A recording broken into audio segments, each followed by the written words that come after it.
your personal experience, how has discipleship or the lack of discipleship impacted your spiritual growth? Okay? So, based po sa inyong naranasan sa pagiging isang believer ni Jesus Christ, paano po nakatulong ang discipleship, kung meron man kayong discipleship sa church, o paano naging kulang yung inyong spiritual growth dahil walang discipleship. Okay? So magkaroon po tayo ng partner. Sige, by partner, by twos. Siguro lalaki-lalaki, babae-babae para medyo may kwento natin yung mga... Ay, sorry po. Ayan. Kung hindi ko kaya, by threes na lang. Yan, by trio kayo ni Ma'am Lucan. Ma'am, lipat po kayo doon muna. Yan, kasama. And then, dito, by twos na kayo dyan. Sa likod. Makitrio ka lang. Yan. So, tagpa 5 minutes po kayo to share. Yan.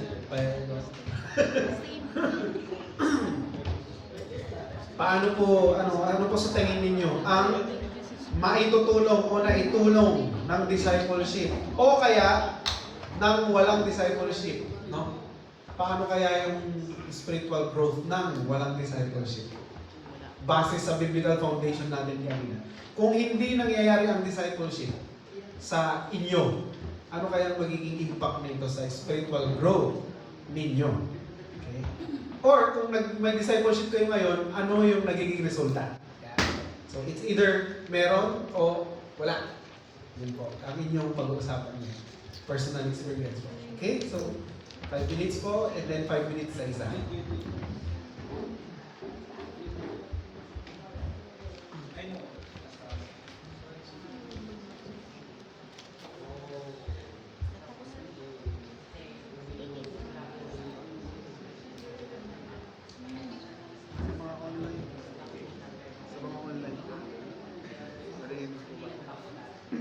You can share po yung inyong mga reflection sa ating chat box.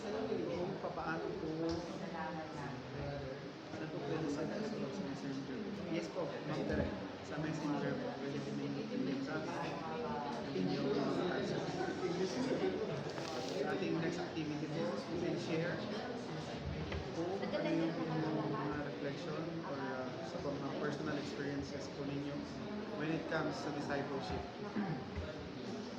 Kung meron na pong discipleship ngayon sa inyo na naranasan ninyo, then ano po yung impact ninyo sa spiritual life po? At kung wala naman po, ano po kaya yung magiging impact ninyo sa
Babasa ko yung mga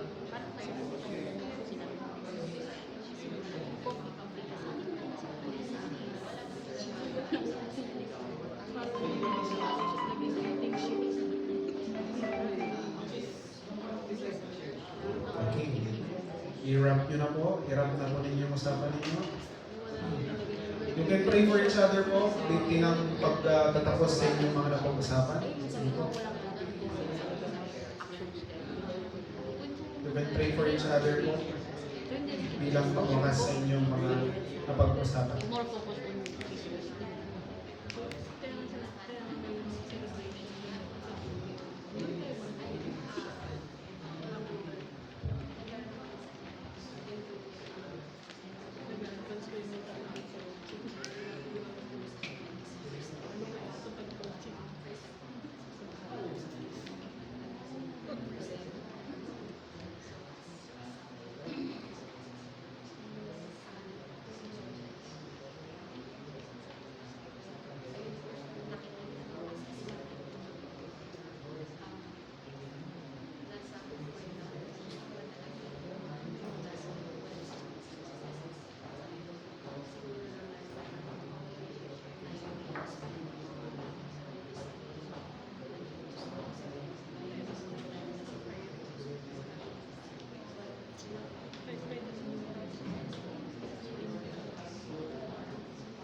Okay, so iniling ko lahat na basahin ho natin ang ating verse sa harap. Ready, get set, and go. Matthew 28:18-20. The Great Commission.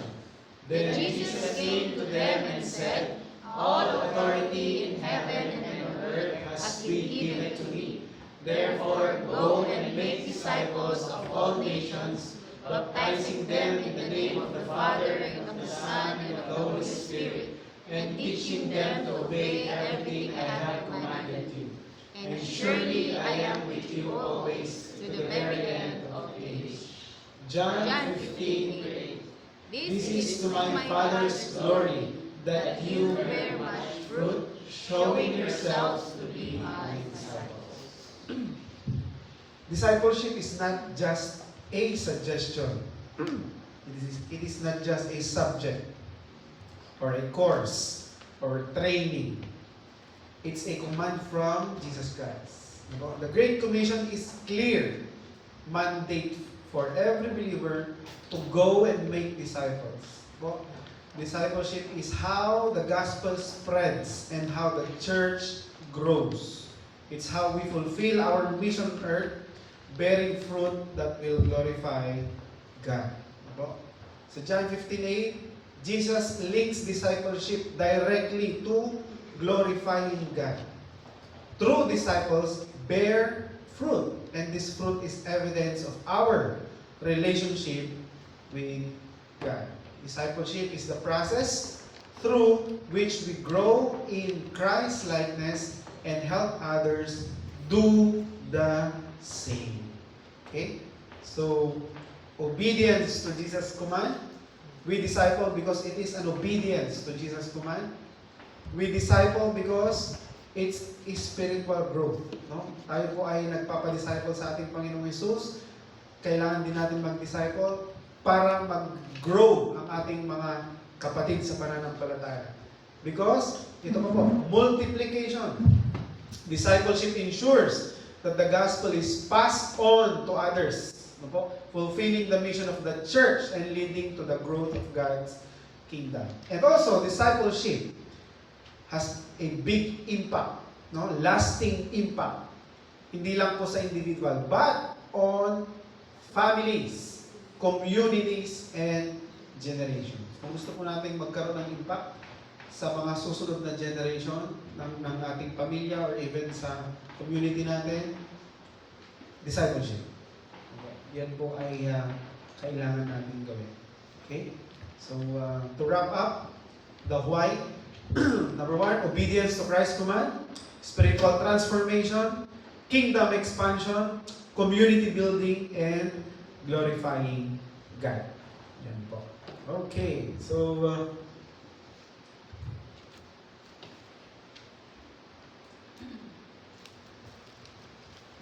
natin naman pa, patulong po ulit. Ito na. Ayan na. Thank you po.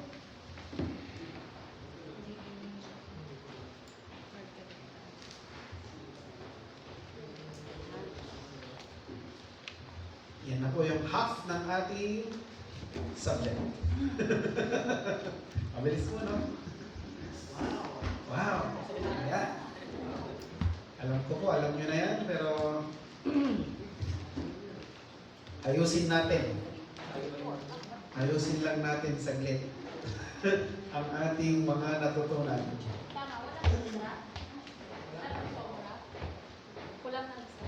Kulang pa ba?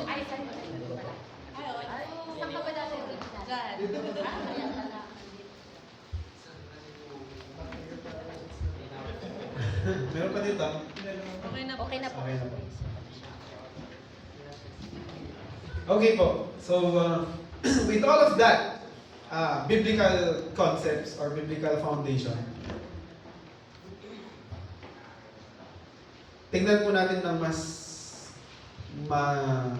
holistic at mas maiintindihan natin. Kasi kung yung mga biblical passage natin, tapos hindi natin i-materialize, parang malabo pa rin. Kaya nga, meron tayong tinatawag na, ito po, yung next natin is the understanding the journey of a Christ disciple. So, para mas maintindihan natin, yan. So,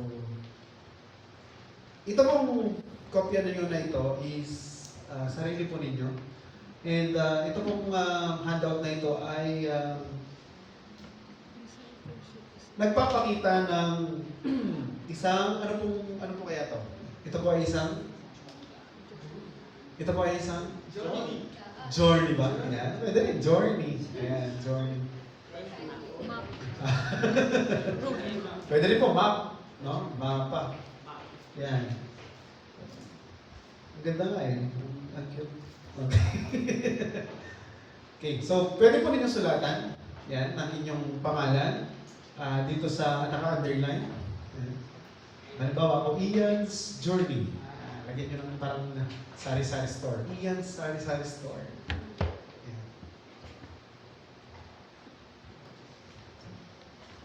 Okay. Sa isa pong journey, o sa isang paglalakbay, ano po yung mga essentials sa tingin po ninyo?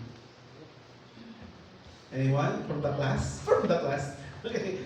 Anyone from the different table po? Ano, sa isang journey, ano po kaya ang mga essentials Let's...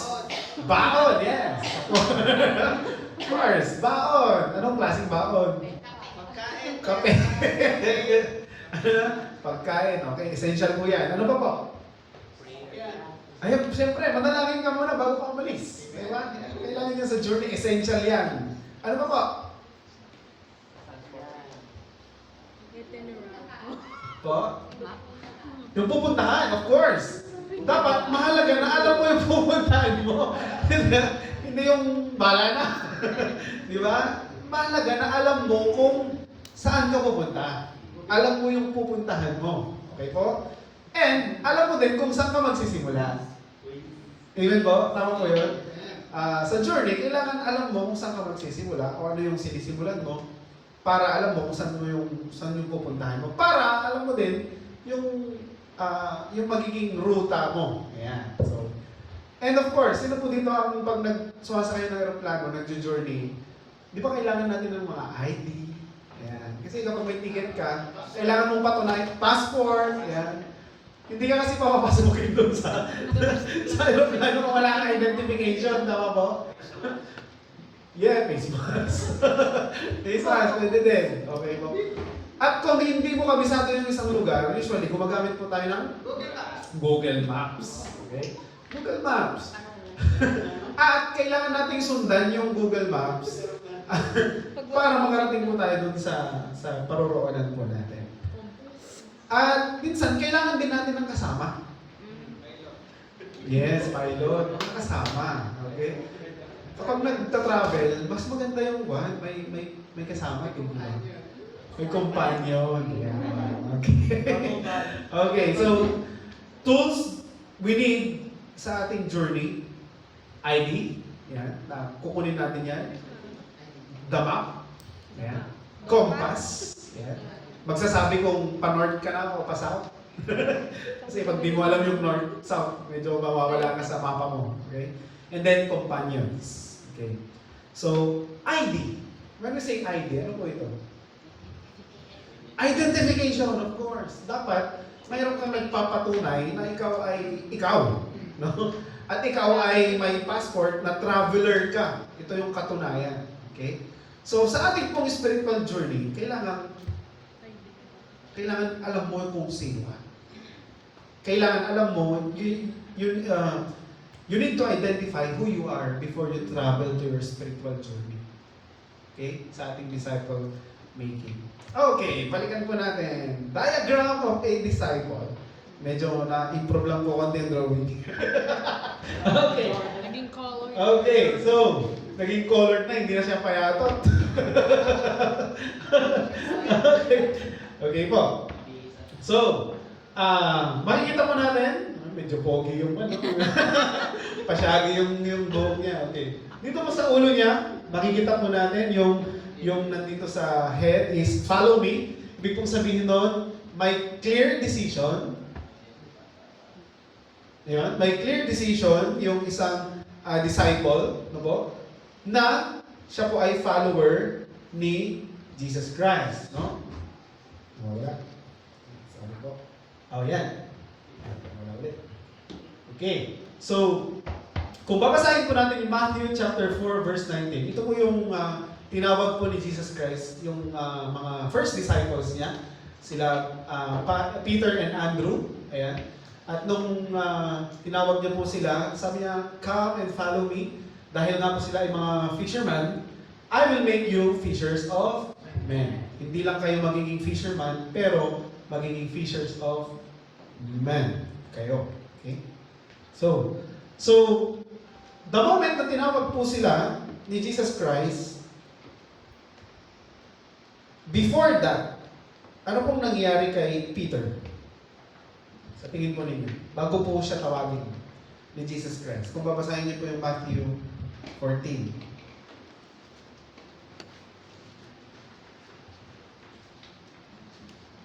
Ayan, nagko-comment sa natin. Ayan. Kung babasahin po natin yung Matthew 14, ano po kayang mga unang nangyayari?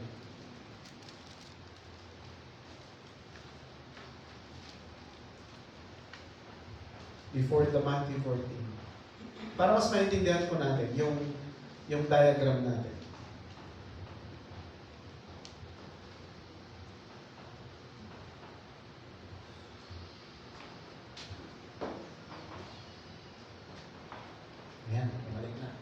Okay, before po noon, before siya tawagin, ano pong nga nangyari? Si Peter at si Andrew po ay nangingisda. Ano po? And wala po silang mahuling fish, magdamag. Okay, magdamag. And then, kinaumagahan, early in the morning, here comes Jesus Christ. Pumunta siya doon sa mismong pangpang nila habang sila ikuan. And then, sumunod yung mga tao sa kanya, siya ay nag-preach sa mga tao. At nakita niya yung boat ni Peter, nasabi niya, Peter, pwede ko bang gawing tungtungan? No? Parang pulpito. Pulpito itong boat mo para mas marinig ako ng mga tao. So, sabi ni Peter, yes po, pwede naman. Okay, so, nilagyan ko ng konti. And then, nag-preach si Jesus Christ. After that, ng preaching, natapos na yun, sabi ni Jesus Christ, Peter, alam ko na maghapon na kayo, magdamag kayo ng huli ng fish. Ngayon, subukan mo uling mangisda. No? Sabi ni Peter, hindi na po kasi pagod na po kami, magdamag na kami. Pero dahil sinabi po ninyo, no? That's the key word there, dahil sinabi po ninyo, gagawin po namin. Frustrations over faith. Yeah. Ginanong po nila yung lambat, and guess what? Ano pong nangyari? Yes. No? Sobrang dami ng huli sa lambat. To the point na mapupunit. Mapupunit na yung lambat. Tinawag ngayon ni Peter at ni Andrew si James and John. Sila yung magkakatabi doon eh. Mga fishermen yung mga. Halika dito, di namin kaya to. To make the story short, siguro, hinila nila yung lambat, naghati siguro yung isda dito, isda doon. After that, alam niyo, ano pong nangyari? Ano pong sinabi ni Peter? Sabi po niya, I'm not worthy, Lord. No? Ako po ay isang makasalanan. Lumuhod siya sa harap ni Jesus Christ. Bakit po niya sinabi yun? Bakit po kaya?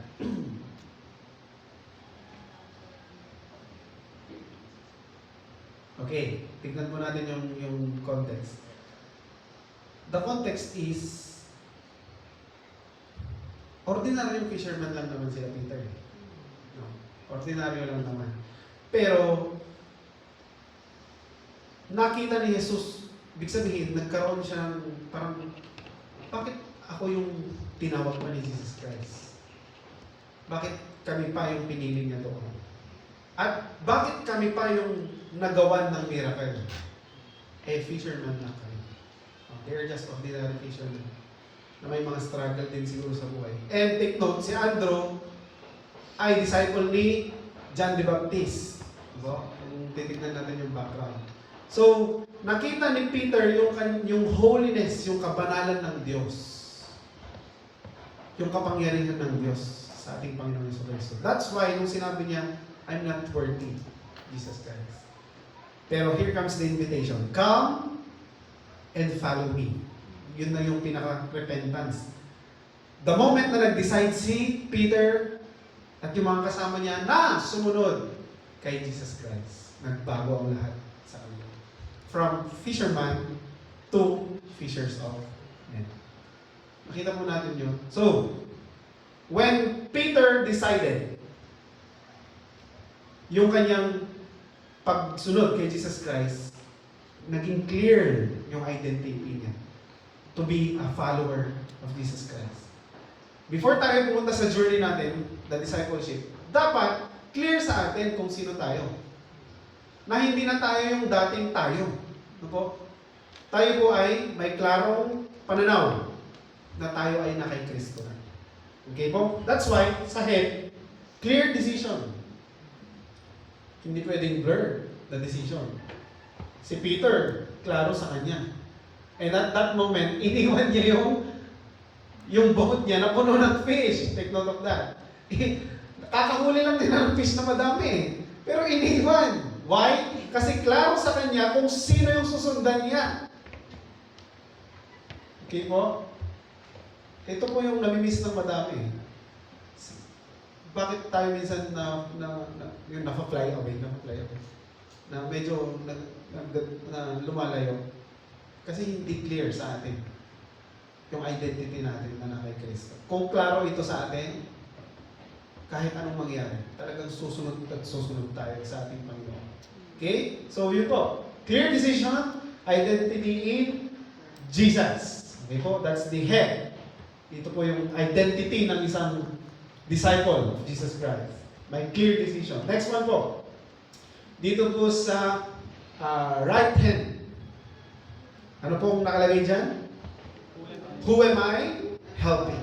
Ibig sabihin, ang isang identity ng isang disciple, of course, we are helping others. No? Ibig sabihin, we are to disciple others. No? Kung ikaw ay disciple ni Jesus Christ, your identity also is to disciple others. Helping others to grow in following Jesus Christ. And also, sa left side, who is helping me? No po? Klaro din dapat sa isang disciple na hindi lang siya palagi yung tumutulong. Klaro rin dapat sa kanya na kailangan din niya ng tulong. It is all about accountability with each other. Okay? Okay po? So, next po. Dito sa heart. Ano po yung heart? Power, passion, and character. Okay po? Dito po sa power, passion, and character, dito po natin makikita yung pinagkaloob ni Jesus Christ na heart ni Peter when it comes sa boldness na pag-stand sa kanilang faith. Not just Peter, but also yung mga followers ni Jesus Christ. At sinong nagbibigay niyan sa atin? It is the Holy Spirit. Without the Holy Spirit, there is no power. No po? Without the Holy Spirit, there will be no passion. And there will be no change of character. No po?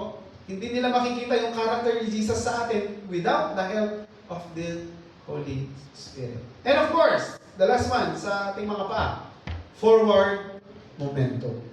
Okay po? Ang isang disciple of Jesus Christ sa kanyang journey, no po? Maiksi man ang pag-move, at least may pag-move. No? Hindi po niya ini-encourage na maging stagnant tayo sa isang lugar. Dapat may step moving forward. Okay po? So, nililig ko po na ito tayong lahat at ating i-act o kaya yung ginagawa natin palagi. Okay? So, yan. I-action ko po. Sabihin niyo po kung anong part or ano po yung sinasabi sa identity ng isang disciple. Okay? Ready? Go! Okay, sabay-sabay po. Ready? Go! Clear decision, identity in Jesus. Who am I helping? Who is helping me? Power, passion, character. Okay? Forward momentum. Okay, ulitin po natin. Okay, mag-action po ako. Sabihin niyo po kung ano po yun. Forward momentum. Who am I helping? Clear decision, identity in Jesus. Who is helping me?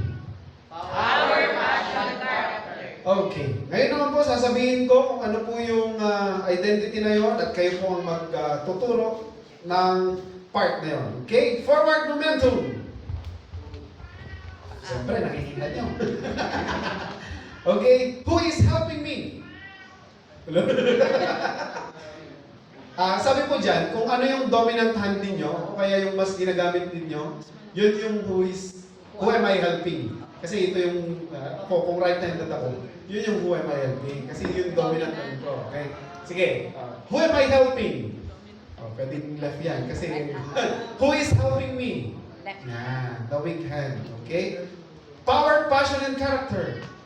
Okay. So, sige nga. Okay. Sige po.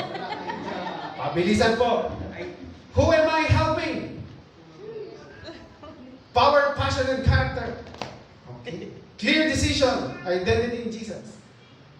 Who is helping me? Who am I helping? Forward momentum. Forward momentum. Pag forward momentum, hindi daw po tumitigil. Okay, palakpakan mo ninyo mga sarili ninyo. Para magising lang po tayo. Okay. Yan. So, klaro na po, meron na po tayong ID.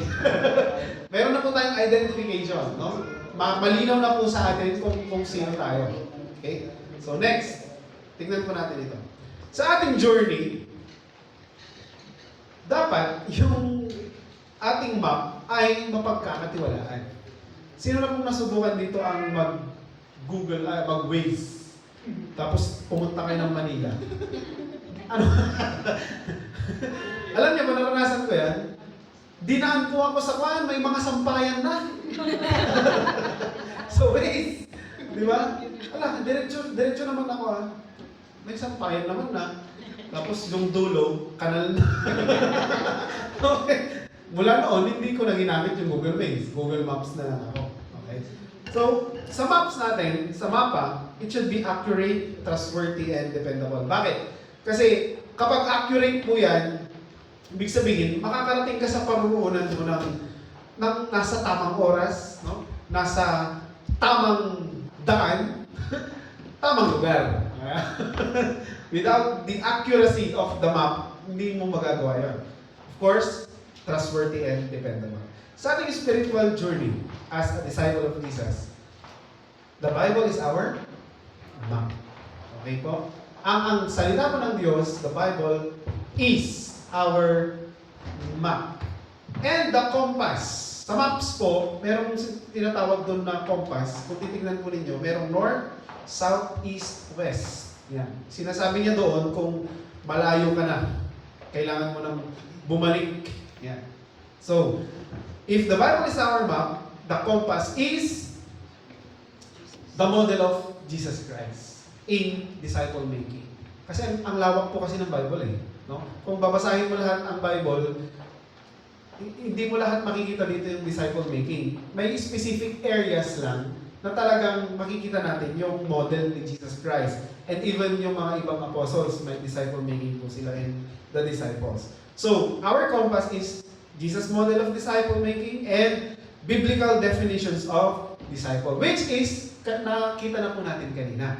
Okay? Kaya inuna po natin yan para maintindihan po ninyo itong pinag-aaralan natin ngayon. Okay? So, map and compass should be consistent, reliable, and accurate. That's why the Bible is God's inspired word. It is without error. No? Walang error po ang Biblia. Accurate, dependable, at useful. Okay? Ito po yung kanya. Kung wala ka daw Bible, wala kang map. Ano mangyayari sa'yo? Oo. Diba? Kung hindi mo chinecheck palagi yung map mo, hindi mo na alam kung nasan ka. Diba? Then, ang akala mo, nasa tamang track ka pa.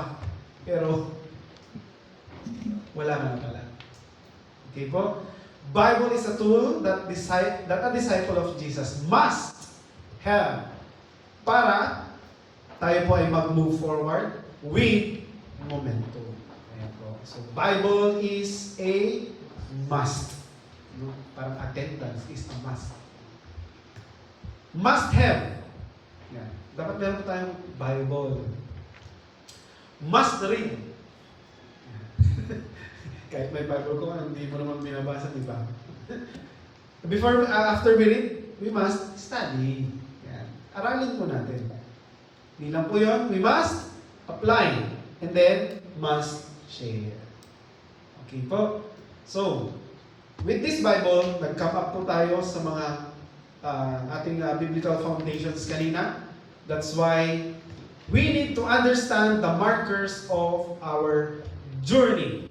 All throughout our journey. Yan.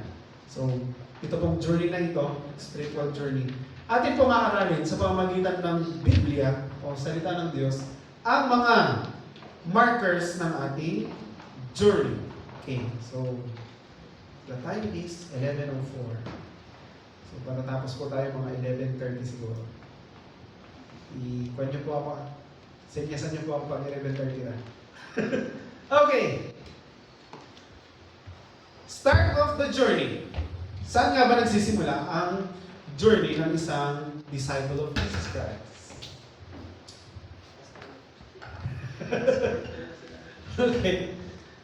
Lahat po tayo nagsisimula sa initial point. Bago tayo makarating sa pupuntahan natin. May halimbawa, ganito po ako. May mga barkada ka na gusto mag-rides. Ayan, para mas makita mo natin sa world natin. Ayan. May gusto mag-rides. Siyempre may motor. Ayan. Ngayon, ikaw, wala ka namang plano mag-rides. Andun ka lang naman sa bahay nyo, kape-kape lang, siyempre study, o kaya nag-work. Biglang may nag-invite sa'yo, bro, rides tayo next week. Di ba? Saan ba yan? Saan bang meeting point? Yan. Sige, sa Shell. Sa Shell. Shelter Lock. Ang daming shelter lock. Doon sa kantong papuntang Matatalaim. Ay, wala yan ang Shell doon. KKK na lang, mas madali. KKK Herona. Oo, mas madali. Okay. So, ang start ng journey is the moment na nakaupo ka lang. No? Wala ka pang ginagawa. No? At, tignan natin to. Sa spiritual journey, even those who are spiritual dead, doon nagsisimula na yung journey ng ating disciple making. That's the starting point of disciple making. Hindi pwedeng mag-start na saved na siya sa disciple making. Hindi. Kailangan maintindihan po natin that everyone starts spiritually dead. We need to understand that. No? Para makonsider natin lahat. Kasi sabi kanina, pinag-aralan natin that walang specific na mga group o tao ang discipleship. Tama po? Then, it is all for everyone. Para sa lahat. Even the spiritually dead ay pwedeng maging disciple ng ating Panginoon Jesus. Kasi kung isisimulan natin na, Pastor, nagsisimula ang discipleship sa sa pag tinanggap mo na si Jesus. Kumusta naman yung mga hindi tumanggap kay Jesus Christ? Ibig sabihin, hindi ba sila makukonsider sa discipleship? And look at Peter. Di ba? Spiritually dead siya. Pero, Jesus invited him to be his disciples. Kaya, nagsisimula po ang lahat sa pagiging spiritually dead. So, we can write it down po dito. Spiritually dead. And also, yung verse, Ephesians 2:1-3. You can scan that po. Yan, dito sa baba. Yan. Sa lower part. Dito po. Yan. Pwede niyo pong isulat starting point or yan, spiritual dead.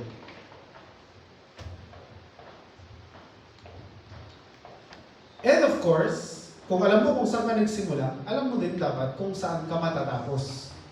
Just like sa discipleship po natin. Ang ating ultimate na goal, is spiritual maturity. Okay? So, lagay po natin dito, spiritual maturity. Kung dito po sa baba, ang starting point natin ay spiritually dead, dito lang po, spiritual maturity. Or being Christ-like or Christ-likeness. Diba? So, alam na natin ang simula, alam na din po natin ang patutunguhan natin, ano pa pong ginagawa natin? That's right. Pindutin na natin yung go button. Okay? Sige po. Yan. So, para mas maintindihan po natin yung buong journey. Yan. So, makikita po natin dyan, dito sa first roundabout, dito sa first na one. Born again. No? Parang ito po yung meeting point, KKK. Dito po sa born again. Kasi nung una, spiritually dead ka pa lang. Pero nung nag-decide ka, nasasama sa pagiging, sa journey na to, then, nandito na kayo sa meeting point.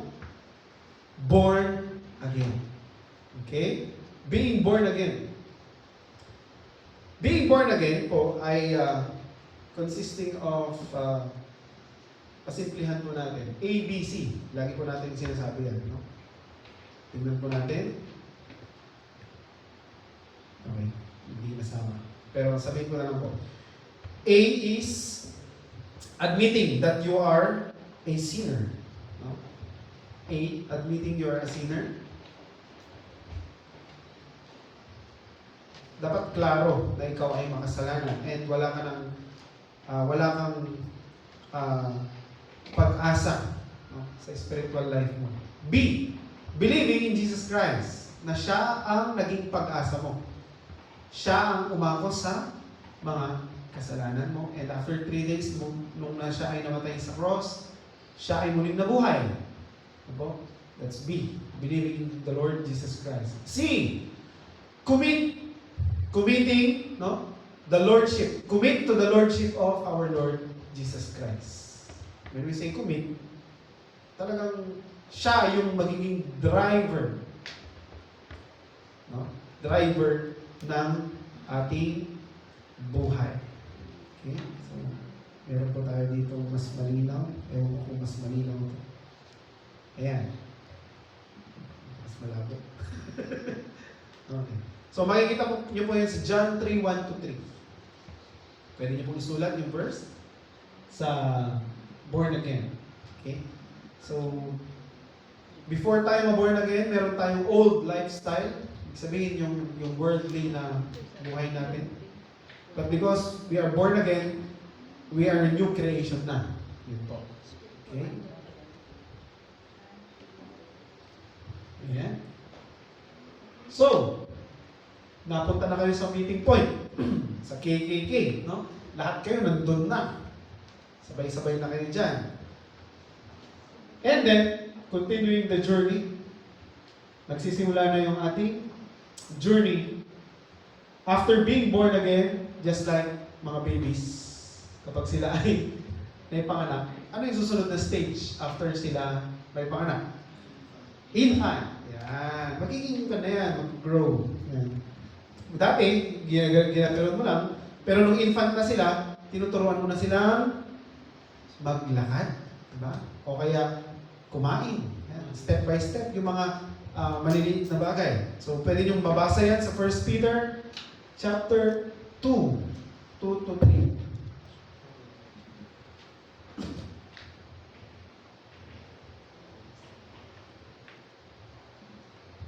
Yun po.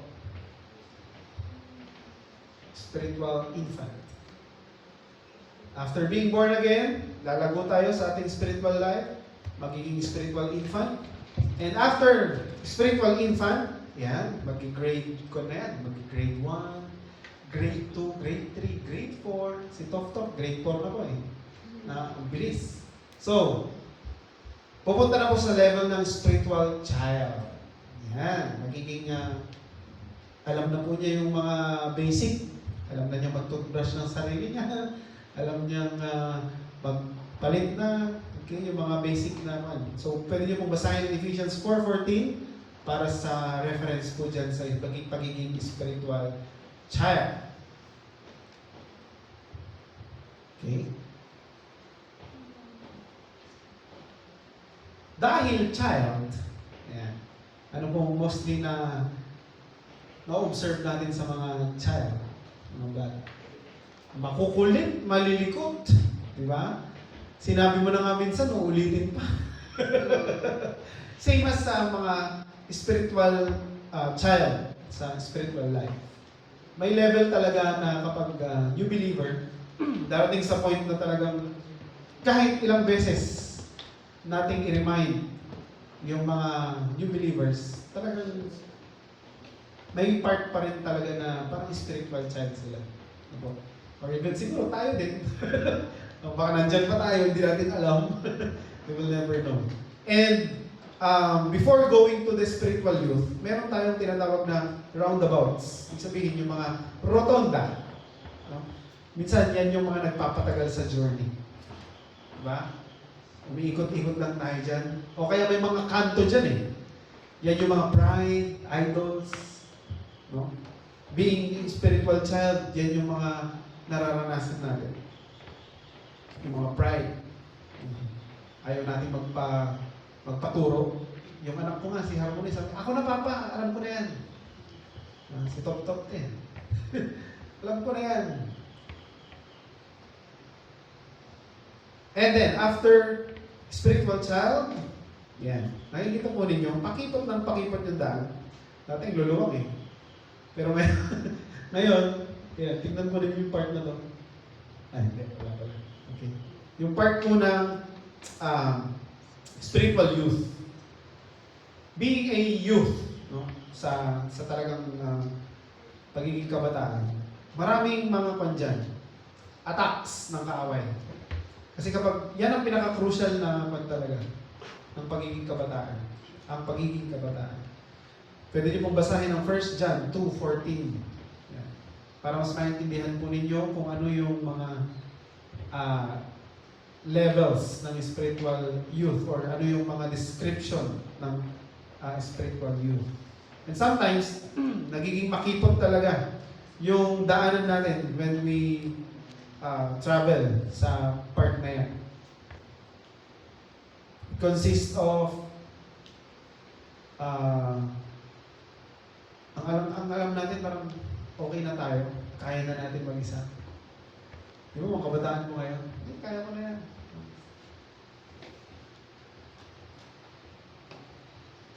And sometimes nagiging kwan tayo dito, careless kapag youth.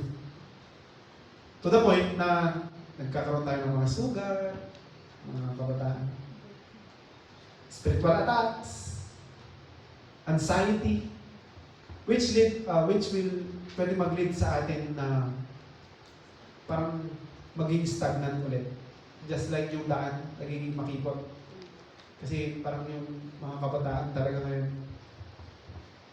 And then, pag nalagpasan po natin yung stage na yan, spiritual youth, move forward. Spiritual, young adult. Yan. Pag tinignan po natin ang buhay ng isang young adult, ano na po kaya? Stress. Pwede niyo pong basahin sa 1 Timothy 4:12. Yan. Sa inyong mga tahanan mamaya, pwede niyo pong i-scan yung mga yan. Kung ano nga ba ang spiritual young adult.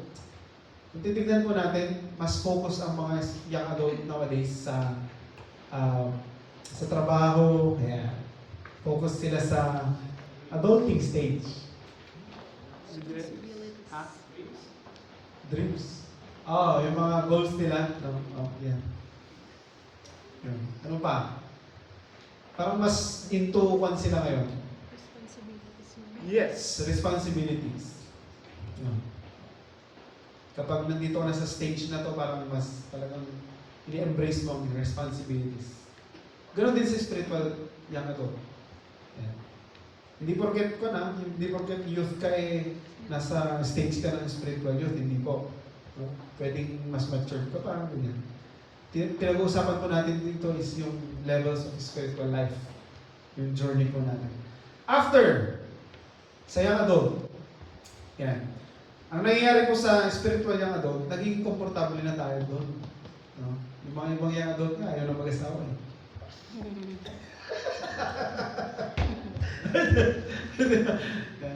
Mga responsibilities muna. Ayaw na po. Natawa ko sa Les. Hindi totoo naman, di ba? Yung mga iba, ayaw na. Kasi napuno na ng responsibilities sa buhay. Nagiging stagnant. Ayaw mag-move sa next na level. Ano po yung next na level dito? Spiritual adult. Yeah. After being young adult, spiritual adult. Yeah. Dito na po nababago yung ating pananaw when it comes to the Lordship of Jesus Christ. Mas nagagrasp na natin yung reproducing stage. No? Mas pinipili na nating talagang mag-disciple, mag-share ng word ng Lord. Kasi during spiritual young adult, parang ka pa hesitant ka pa eh. Ayaw mo muna, gusto mo muna gawin. Okay na muna ako sa responsibility sa church. Okay na muna ako dito. Saka na muna ako maggawan. Magkakaroon ng anak sa pananampalataya. Pero kung nandito ka na sa spiritual adult, basahin mo yung Romans 12:1-2. Yan. Makikita niyo po dyan ang pagiging isang spiritual adult. And bilang adult, ibig sabihin, you are reproducing na dyan. No? Nagkakaanak ka na sa pananampalataya. May decisions ka na I will make disciples talaga. No? Na hindi na siya parang optional. When you are a spiritual adult, intentional ka na talaga dyan. Kahit nasaan ka na, parang natural na lang sa'yo na mag-disciple. O kaya mag-evangelize, mag-share. Kahit nasa gym, pag na may nakatabi ka, natural na lang sa'yo. Pag kinakausap mo yung katabi mo, everything, gusto mong, yes, masave yung mga, that's being spiritual adult. Pero kung hesitant ka pa, then you are still young adult sa spiritual life. After being spiritual adult, spiritual parent. No? Yan. Dito na po yung you are investing to the next generation na. You are equipping you're equipping new leaders, no? Mas nakikita mo na yung goal na alam mong someday talagang mawawala na ako eh. Kailangan may pumalit. Yan. Nakikita mo na yung may mindset ka na gano'n na kailangan ko na ng kapalit. Kasi malapit na. Gusto ko na rin dumako doon. So, being a spiritual parent, you are investing to the next generation. Okay po? And then, after being a spiritual parent, dito na po pupunta yung makakarating sa spiritual grandparent. So, 2 Timothy 2:2. Mababasa niyo po ang spiritual grandparent. Ano po? Ibig sabihin, you are the second generation na nagdi-disciple. Ibig sabihin, yung disciple mo nung una, nakapag-disciple na rin. Okay po? Nagigets po natin yon. Kaya nga, ikaw na yung grandparent. Yan. Di ba? Ang sarap nun. Uy, spiritual grandparent ka na. Malapit ka na. Malapit ka na sa Christ-likeness. Malapit ka na sa Christ-likeness.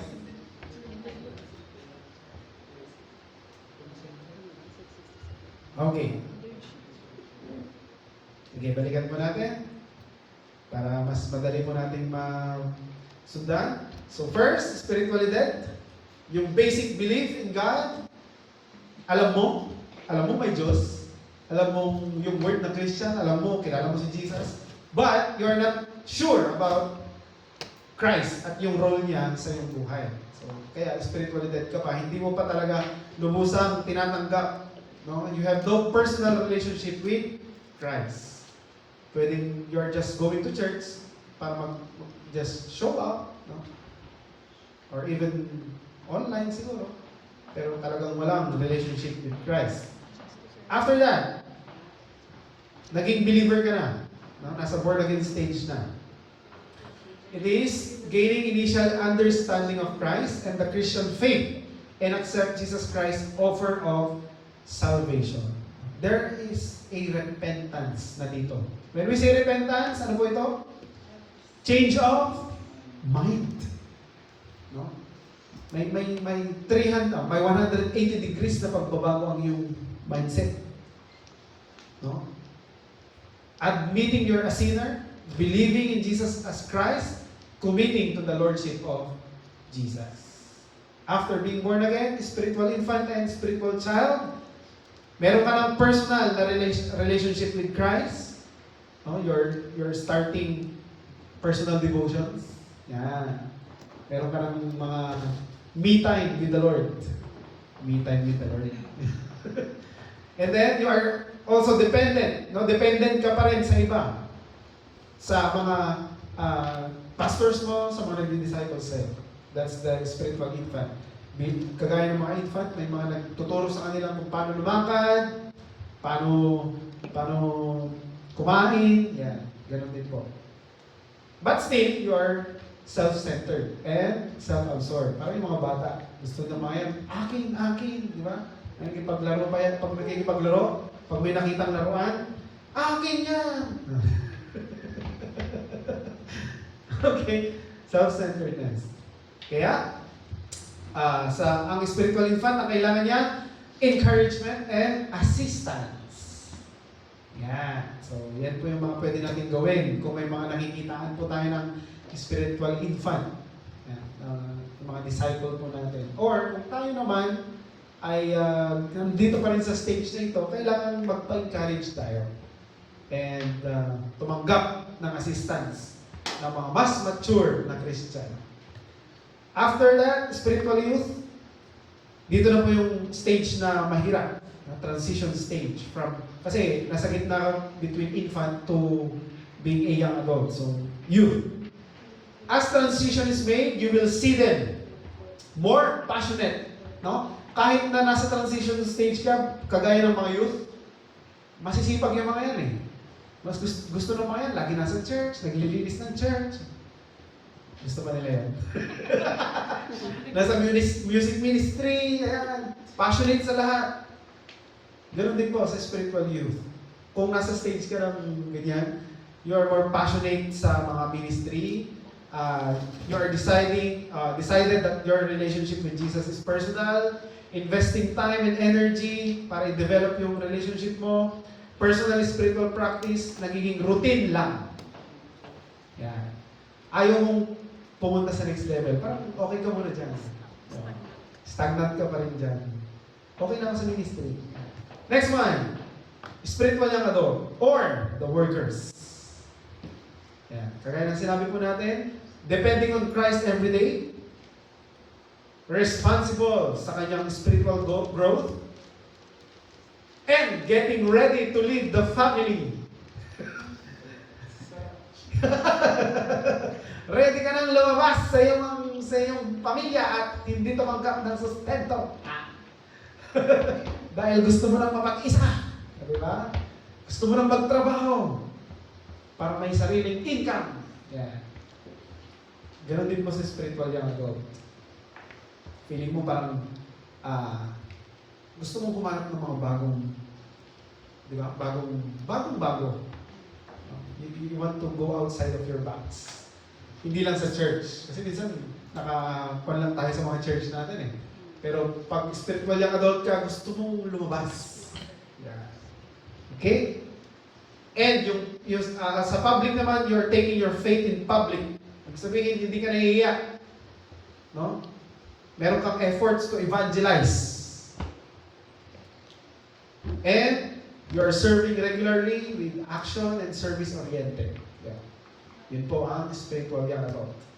Spiritual adult, dito na po yung stage na from close to Christ to Christ-centered na. Kung dati, parang papalapit ka pa lang kay Christ, inaaral mo pa lang siya, pero itong spiritual young adult, o spiritual adult, si Kristo na ang sentro, no, ng iyong spiritual life, ng iyong buong pagkatao. Dito na po papasok yung holiness. We believe in holiness. No po?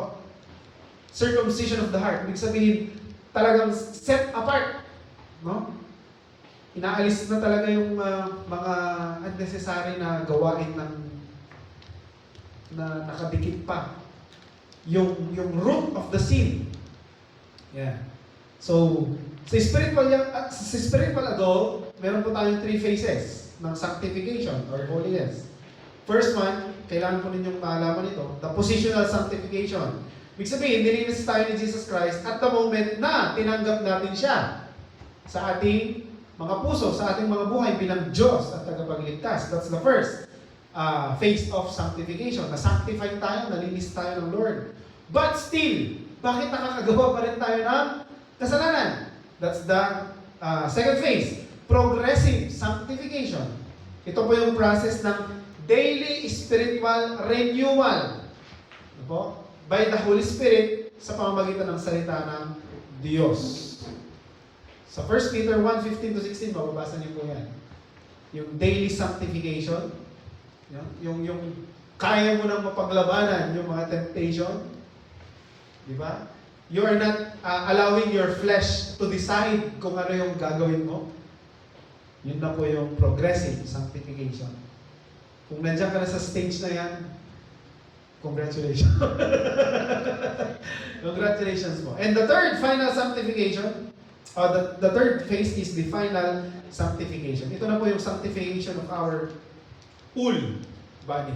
Sabi po dun sa 1 John 3:2, kung babasahin niyo po dyan, we see Christ face to face in the glory. Eh, kapag nakita na po natin si Christ, hindi na itong laman na to. Wala nang lust. No? That's the final sanctifications. Pag kasama na natin si Kristo. Okay? So that's the three phases of sanctification. And moving on, spiritual parent and grandparent. You are fully trained, reproducing disciple makers. Yan. Identified your relationship with Christ is the most important. Pwede mo nang i-declare na ito talaga ang pinaka-importante sa akin. You are fully surrendered to Jesus and His agenda. Pero masakit po ito at mahirap. Kailangan mong bitawan ang lahat para sa agenda ng ating Panginoon. Hindi basta-basta yung stage na to. Reproducing disciples, and you are intentional, strategic, self-feeding, mission and team-minded. That's being spiritual parent and grandparent. Okay? So, basahin nga po natin lahat ito. Ready? Go! Spiritual journey is transformation from sinners to believers, to disciple of Jesus, to disciple who makes disciples of Jesus. Yes. No? The journey is all about transformation. Mula ikaw ay makasalanan, and then transform ka because of Jesus Christ. No? You believe, and then He transformed you. And after transformation, ano po nangyari? Ikaw ay naging disciple of follower of Jesus Christ. After mo maging follower of Jesus Christ, ikaw ay follower of Jesus Christ na gumagawa ng followers of Jesus Christ. Ayan po. Okay. So, mamaya po pag-uusapan natin ang hindrances in the journey. Ano nga ba yung mga hadlang sa journey natin? Bakit minsan hindi tayo maka-move forward? Bakit nananatili tayo dito sa lugar na to? Okay? So, hinihiling ko po na yumuko tayo at i-end po natin ang morning session natin sa isang panalangin. Lord, salamat po sa oras na ito. Salamat po dahil Ikaw, Panginoon, ay mabuti sa bawat isa. Salamat din po dahil binibigyan niyo po kami ng wisdom. And we know, Lord, that your will for us ay napakaganda. Ang iyong kalooban, Panginoon, is for us to be spiritually matured, Panginoon.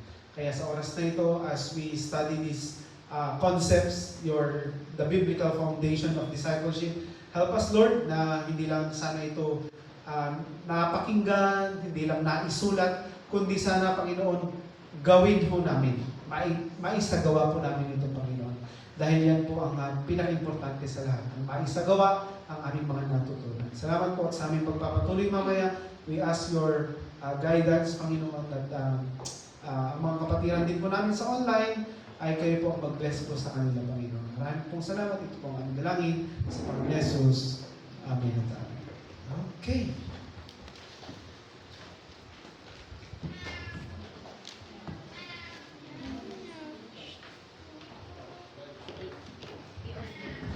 Yan. Kumusta po yung mga nasa online?